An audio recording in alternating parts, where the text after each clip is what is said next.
पैसों का अहंकार। शहर से 2 मील की दूरी पर नदी किनारे हरे भरे वृक्षों का एकलव्य आश्रम की मनमोहिनी छटा सचमुच देखते ही बनती थी। दूर दूर तक एकांत और शांत वातावरण था। आश्रम में केवल उन्हीं बच्चों को प्रवेश दिया जाता था जो हर दृष्टि से योग्य होते थे।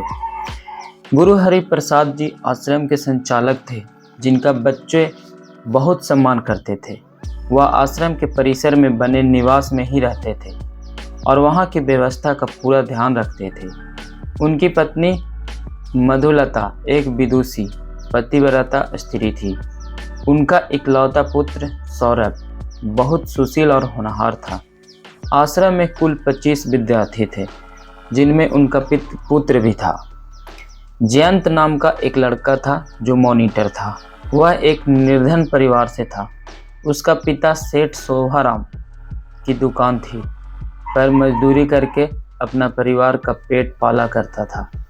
सेठ के लड़के विक्रम ने इसी आश्रम में प्रवेश ले रखा था, लेकिन उसमें एक कमी थी कि वह जयंत को सदा तिरस्कार की दृष्टि से देखा करता था। एक रोज विक्रम ने गुरुजी से कहा कि उसकी जेब से किसी ने चांदी का सिक्का चुरा लिया।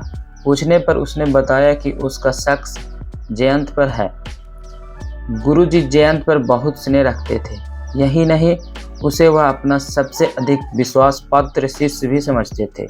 उसका नाम सुनकर गुरुजी को बहुत पीड़ा हुई, जो उन्हें अंदर ही अंदर सलाने लगी।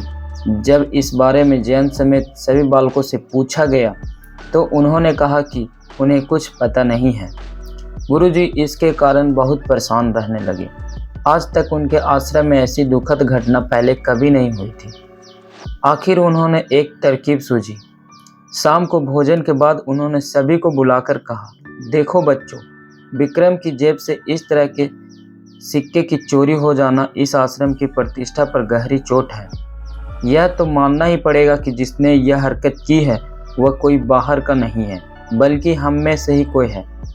खैर, जाने अनजाने में जिसने भी यह गलती हुई है, उससे मेरा यही कहना है कि वह तुरंत अपनी गलती सुधारे और सुबह होने से पहले उस सिक्के को आश्रम की पत्र मंजूषा में डाल दे।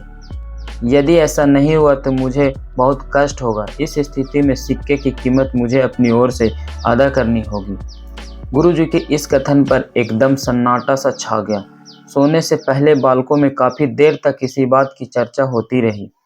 उनका हृदय बार बार कचोट रहा था कि गुरुजी ने इस घटना से दुखी होकर यदि आश्रम छोड़ दिया तो उन सबके लिए वह डूब मरने जैसी बात होगी। गुरुजी भी देर रात तक सो नहीं पाए। दूसरी ओर चारपाई पर लेटे सौरभ की नजरें पिता पर लगी हुई थी।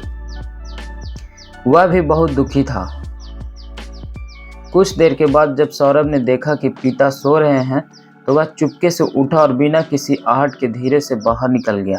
गुरुजी सचमुच सोए नहीं थे, बल्कि आंखें मीच कर लेटे हैं।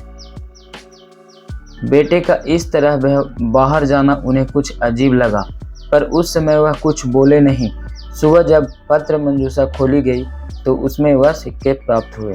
गुरुजी समझ गए कि चोरी का यह घिनौना कार्य उसके ही लड़के सौरभ ने किया है। सुबह दुखी होकर उन्होंने विद्यार्थियों से कहा कि उन्हें इस बात की खुशी है कि विक्रम का सिक्का उन्हें मिल गया, किंतु ऐसी ओछी हरकत करने वाला उनमें से छिपा नहीं रह सका। वह उसे अच्छी तरह जान गए हैं। फिर भी चूंकि उसने अपनी गलती स्वीकार कर ली है, इसलिए आश्रम से निकालने के बजाय वह केवल उसे 3 दिन लगातार निराहार रहने की सजा सुनाते हैं। सभी बालक एक दूसरे को मुंह ताकने लगे। विक्रम पीछे की ओर से शांत खड़ा था। जयंत के चेहरे पर उदासी छाई हुई थी। सौरभ का सिर नीचे की ओर झुका था। गुरुजी कुछ देर रुककर फिर बोले, अब आप सभी यह जानना चाहेंगे कि इस दंड का भागी कौन है? तो सुनिए, दोषी मेरा अपना बेटा सौरभ है। यह सुनते ही विक्रम जोर से चिल्लाया, नहीं नहीं, पाप सौरभ नहीं, मुझसे हुआ है। दौड़कर वह गुरुजी के चरणों में गिर गया और गिड़गिड़ाते हुए बोला, मुझे माफ़ कर दो गुरुजी, मुझे माफ़ कर दो। सौरभ का इसमें कोई दोष नहीं है। वह सिक्का किसी ने नहीं चुराया। इसे मैंने ही सौरभ को रखने के लिए दिया था। मैंने इसे कसम दिलाई थी कि इस बारे में वह किसी को नहीं बताएगा, इसलिए वह इतने दिन चुप रहा। तो फिर जयंत पर चोरी का झूठा इल्जाम क्यों लगा? इसके पीछे तेरा क्या मकसद था? गुरुजी ने पूछा। जयंत से मन ही मन मुझे ईर्ष्या होने लगी थी, क्योंकि वह मेरी बराबरी कर रहा है। इसलिए मैं इसे अपमानित करके किसी तरह आश्रम से निकलवा देना चाहता था। सौरभ ने इस बात के लिए मुझे कोसा भी, लेकिन मैं अपने अहंकार में अकड़ा रहा। आज मुझे मालूम हुआ कि किसी की पहचान उसके पैसों से नहीं, गुणों से होती है। कहता हुआ वह फूट फूट कर रोने लगा। गुरु को लगा विक्रम ने अपनी भूल स्वीकार करके आश्रम को अपवित्र होने से बचा लिया है। उन्होंने उसे प्यार से गले लगा लिया। फाइनली दोस्तों, आप कहानी के अंत तक पहुंच चुके हैं। तो आपको यह कहानी कैसी लगी? आप अपने मनोभाव को कमेंट के माध्यम से हमें बता सकते हैं। तो बिना कोई देरी किए कमेंट करके हमें बता दीजिए। चैनल को सब्सक्राइब और दोस्तों को शेयर ज़रूर करें। Thank you.